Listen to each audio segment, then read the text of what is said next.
अभी मैं 9 number table में ऑर्डर सर्व कर रही थी कि तभी मैनेजर ने मुझे अपने पास बुला लिया।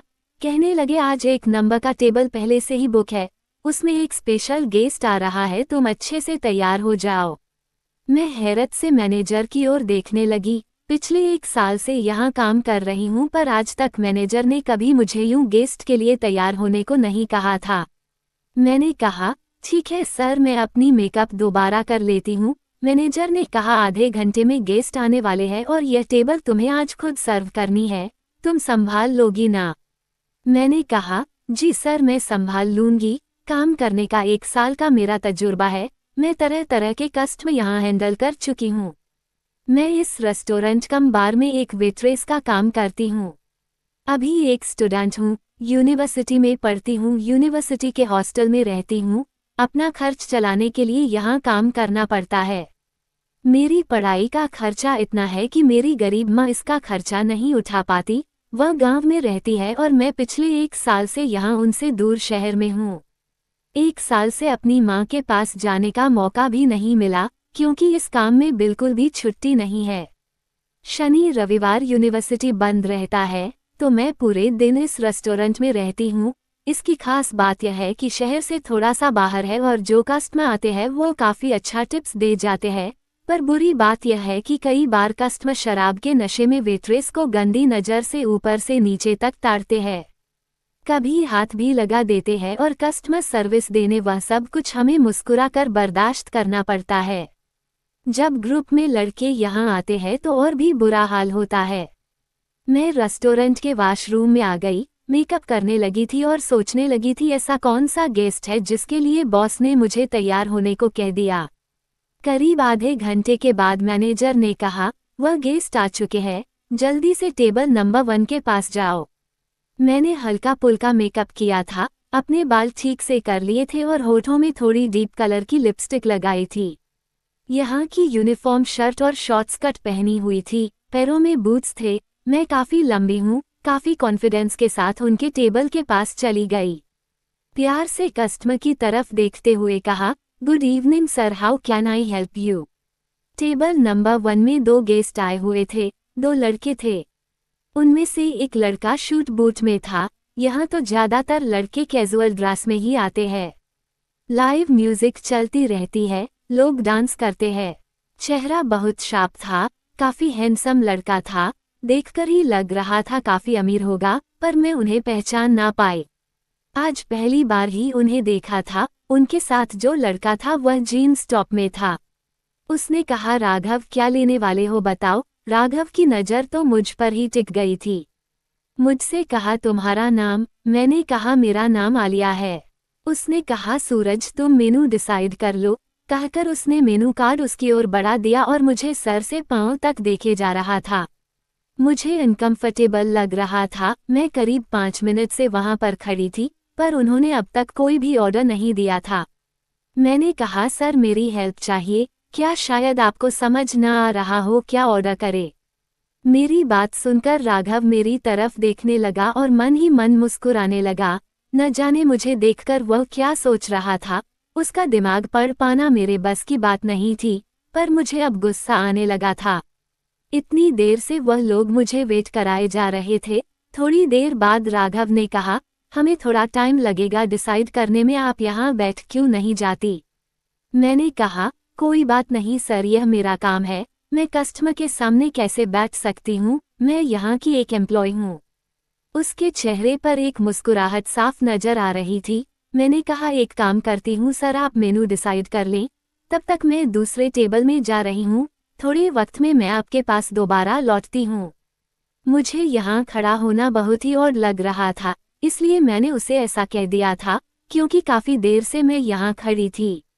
बाकी वेट्रेस दौड़ दौड़ कर काम कर रही थी और बाकी सारे कस्टमर को संभाल रही थी। पूजा ने तो एक नज़र मुझे देखा भी था और इशारे से शायद मदद भी मांग रही थी। ये कहकर मैं जाने ही लगी कि अचानक राघव ने पीछे से आवाज़ दी, मिस आप हमें यूं छोड़कर कैसे जा सकती है? हमने तो ये सीट पहले से ही रिजर्व करवाया हुआ है। उसकी बात से मुझे गुस्सा आने लगा था। मैंने काफ़ी मीठी अंदाज में कहा, सर आपने टेबल बुक कराया है पर वेटर्स नहीं। वेटर्स का काम तो सारे कस्टमर को सर्व करना है और अभी यहाँ काफ़ी रश है। मैं आपके पास काफ़ी देर से वेट कर रही हूँ। शायद मेरे सामने आपको डिसाइड करने में दिक्कत हो रही है। कभी कभी ऐसा होता है, ऐसे कस्टमर को हम थोड़ी प्राइवेसी देते हैं, कहकर मैं राघव की तरफ देखकर मुस्कुराने लगी थी। सीधी बात उसे समझा दिया था कि उसकी नौकरानी नहीं हूं कि जब बाबू का मूड हो तब ऑर्डर करेंगे, तब तक वेटर्स को खड़ा करके उसके जिस्म को निहारे।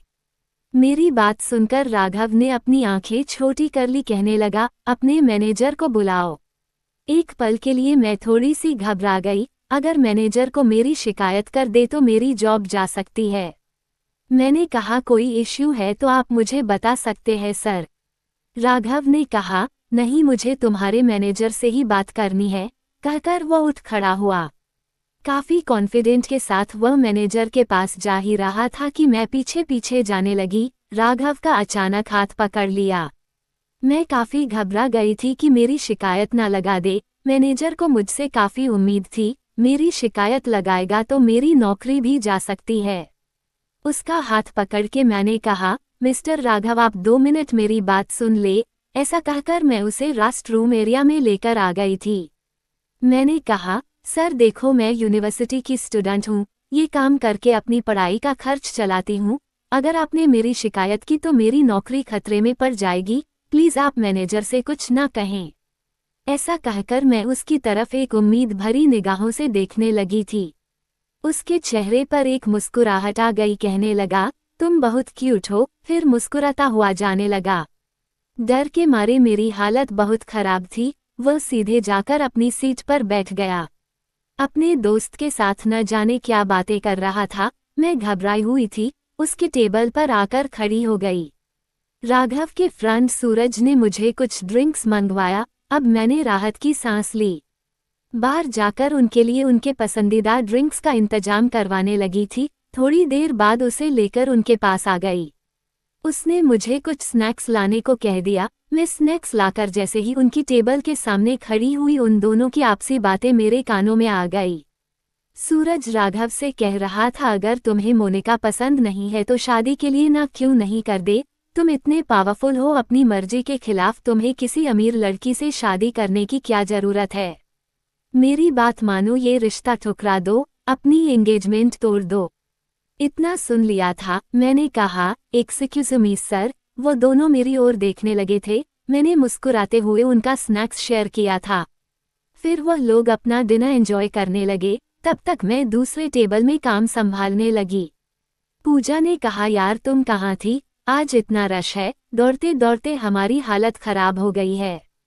मैंने कहा, मैनेजर साहब ने मुझे टेबल नंबर 1 को सर्व करने के लिए लगा रखा है। कोई स्पेशल गेस्ट आए हैं, पर शायद उनकी टेबल में जाने में टाइम लगेगा।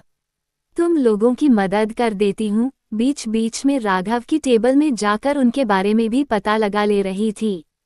आज यूं दौड़ते भागते मेरी हालत बहुत खराब हो गई थी। राघव ने इशारे से मुझे बुला लिया और बिल लाने को कहा। मैं बिल लेकर उनके टेबल में आ गई थी। बिल पेमेंट करने के बाद उन्होंने मुझे 10,000 रुपये का टिप्स दिया। ये देखकर मुझे बहुत ही झटका लगा। 100-500 टिप्स तो हमें हर टेबल में मिल जाता था, पर आज तक इतना ज़्यादा टिप्स मुझे कभी नहीं मिला था। राघव कहने लगा, तुमने काफ़ी अच्छा सर्व किया, थैंक यू मिस आलिया। मैंने कहा, thank you so much sir. ऐसा कहकर मैं वापस किचन में आ गई थी। बचा हुआ काम खत्म कर रही थी। रात के 2 बजे बज चुके थे। शाम 6 बजे से लेकर रात 2 बजे तक मेरी ड्यूटी रहती थी। कभी कभी काम खत्म करते करते 2 से 3 बज जाते थे। 2 बजे के बाद मैं बाहर निकल आई। मैं सोचने लगी, घर कैसे जाऊंगी। यहाँ से मेरा घर करीब 2 किलोमीटर दूरी पर है। इतनी रात को जाने में मुझे दिक्कत होती है। इतनी रात को मुझे पैदल चलकर जाना था। मैं चलने लगी थी, अचानक पीछे से एक कार आकर रुक गई। कार देखकर तो मैं बेहद घबरा गई थी। कई बार कोई पागल कस्टमर नशे की हालत में वेट्रेस के पीछे पड़ जाते हैं। डर के मारे मैं पीछे मुड़ी तो मेरे सामने राघव खड़े थे। मुझसे कहने लगे, मिस आलिया आप घर कैसे जाएंगी। मैंने कहा, सर मेरा घर यहाँ से 2 किलोमीटर दूरी पर है। रोज इसी टाइम मेरी शिफ्ट पूरी होती है। जाने का इंतजाम नहीं रहता है तो मैं पैदल ही जाती हूँ। वो मेरी तरफ बड़ी हैरत से देखने लगा, कहने लगा, मेरी कार में आकर बैठ जाओ, मैं तुम्हें घर ड्रॉप कर दूंगा। मैं उसके साथ चुपचाप बैठ गई। मुझे उस पर न जाने क्यों भरोसा था। इतना रईस आदमी मुझ जैसी गरीब लड़की पर बुरी नजर नहीं रखने वाला। यूनिवर्सिटी के गेट के बाहर आकर वह रुक गया, कहने लगा, तुम इसी यूनिवर्सिटी के हॉस्टल में रहती हो ना? मैं उसको देखकर मुस्कुरा रही थी। Thank you so much sir for the lift and for your tips, good night.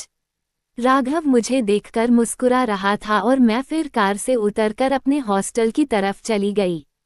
एक बार पीछे पलटकर देखी तो राघव वहीं खड़ा खड़ा मुझे अंदर जाता हुआ देख रहा था।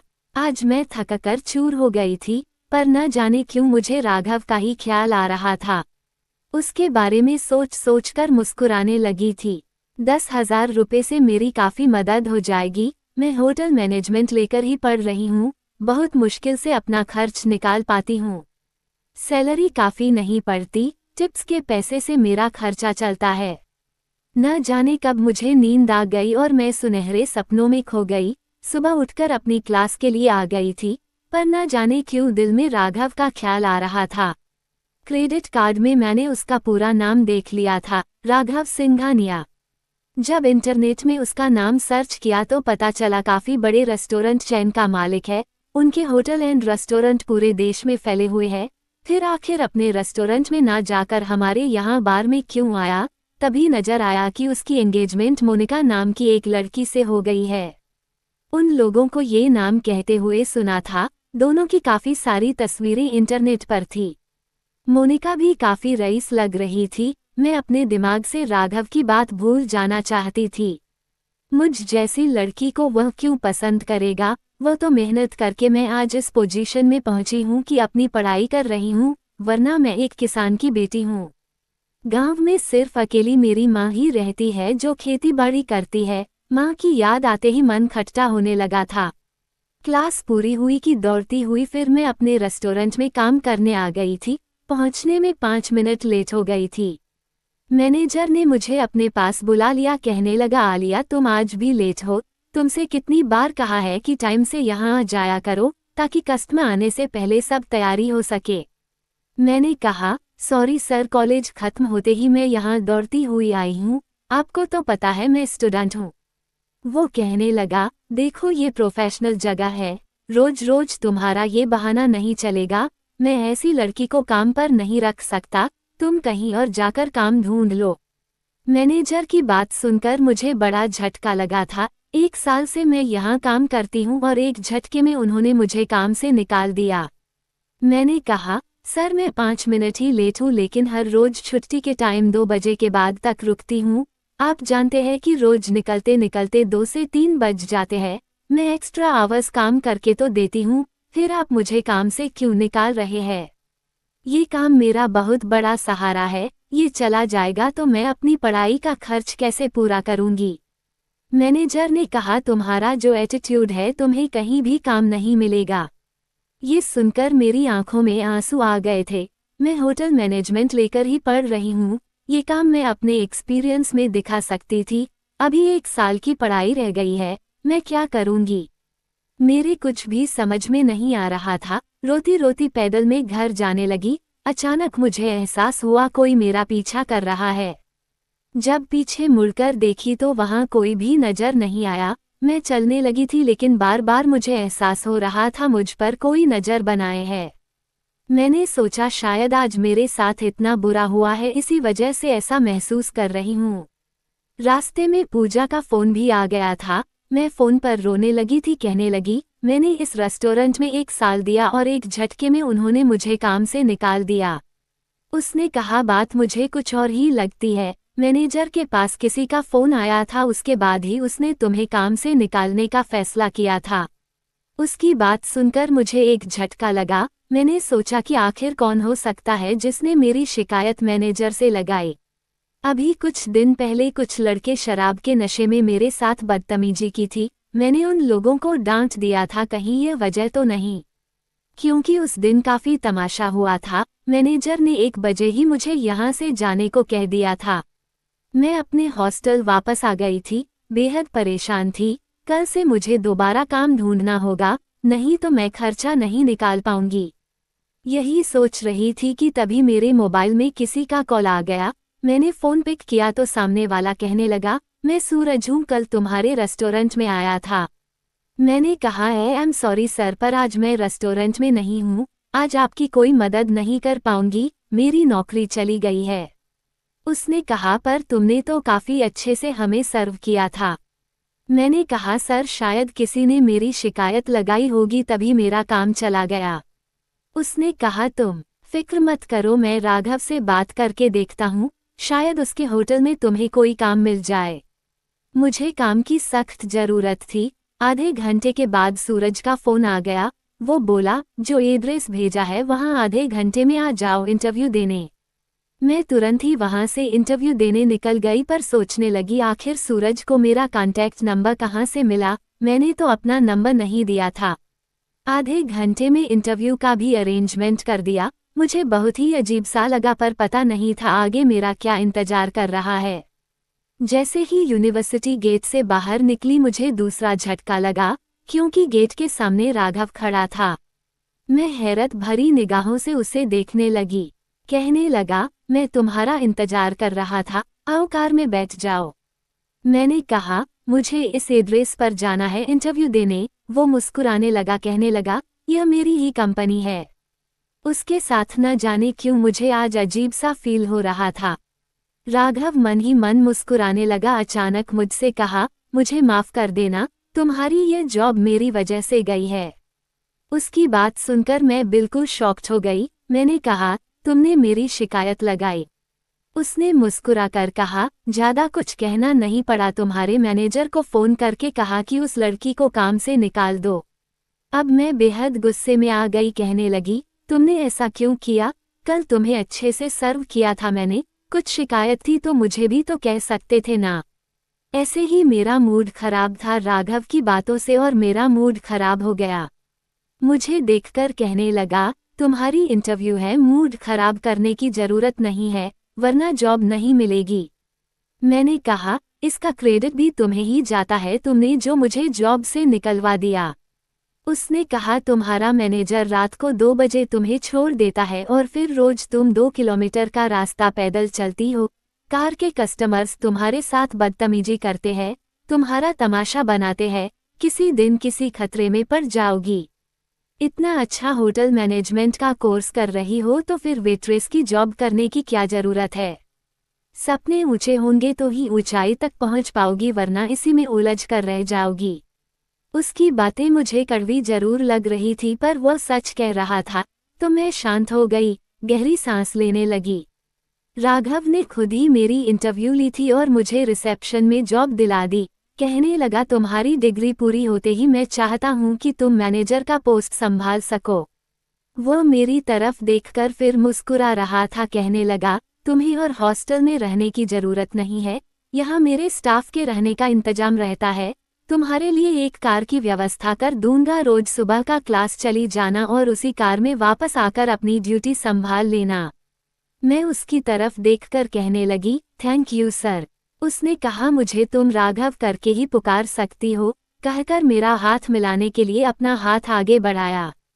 मैंने उसके हाथ को छुआ, हम दोनों ने हल्के से हैंडशेक किया। होटल के मैनेजर ने मुझे मेरा काम दिखा दिया था। आज पहला दिन मैं रिसेप्शन में बैठी थी। मेरा शिफ्ट खत्म होने के बाद मैं अपने कमरे में आ गई। मैंने सोचा, आज एक पल में मेरी जिंदगी कहाँ से कहाँ आ गई। मेरी सैलरी भी काफ़ी बढ़ चुकी थी। राघव ने पूछा था, तुम्हारी सैलरी कितनी है? मैंने कहा, मेरी सैलरी के साथ साथ ऊपर की कमाई भी है, महीने के 30,000 कमा लेती हूँ। वो मुझे देखकर मुस्कुराने लगा। कहने लगा, तुम्हें 50,000 रुपये यहाँ सैलरी दूंगा, चलेगा ना? उसकी बात सुनकर मेरी आंखें फटी की फटी रह गई। यहाँ मुझे कस्टमर्स के गंदे नज़र भी नहीं सहना था। बैठकर काम था, खाली समय में अपनी पढ़ाई भी कर सकती थी। यही सोचते सोचते मैं सो गई। ऐसे ही 2-3 दिन काफ़ी अच्छे से मेरा काम चला। मैं काम समझने लगी थी, मुझे काफ़ी खुशी मिल रही थी। एक दिन रात को मैं सोने गई तभी अचानक राघव का कॉल आ गया, कहने लगा मेरी प्रेसिडेंसी सूट में आ जाओ अभी के अभी। मैंने कहा सर मेरी शिफ्ट खत्म हो गई है, मैं सोने जा रही हूँ। उसने कहा जो कहा है करो, मैं तुम्हारा बॉस हूँ। राघव पर आज मुझे गुस्सा आया। यहाँ रुकने का यही नुकसान था कि जब मर्जी होता था मुझे अपने पास बुला लेता था। मेरी कल क्लास है, मुझे बिल्कुल भी जाने का मन नहीं था। अनमन ढंग से मैं उनके सूट में गई तो देखा दरवाजा खुला हुआ है। मैं नॉक करके जैसे ही अंदर आई तो कमरे का हाल देखकर मेरे पैरों तले से जमीन निकल गई। राघव तो अपने आप को बेहद मेंटेन रखते हैं। कमरा बेहद गंदा था, चारों तरफ चीजें फैली हुई थी, टूटी फूटी थी। ऐसा लग रहा था कमरे में कोई जंग लड़ा गया हो। राघव एक कोने में नीचे बैठा हुआ था, बिल्कुल पसीने से भनगा था, कांप रहा था। मैं उसके पास चली गई। उसका वह हाल देखकर मेरे दिल में बुरे बुरे ख्याल आ रहे थे। आखिर उसे क्या हो गया? मैं समझ चुकी थी आखिर इतनी रात को उसने मुझे क्यों बुलाया। मैं टिश्यू पेपर लेकर उसका पसीना पोंछने लगी, उसके बाजुओं को शक्ति से पकड़ लिया ताकि वह ना कान पे पर शरीर को देखने लगी थी। कहीं उसका कुछ कटा तो नहीं। जल्दी से मैं पानी लेकर आई, उसे पानी पिलाने लगी। बिल्कुल बच्चों की तरह पानी पी रहा था, उसके शरीर पर पानी गिरा रहा था। उसे मैं सहारा देकर उठाने लगी।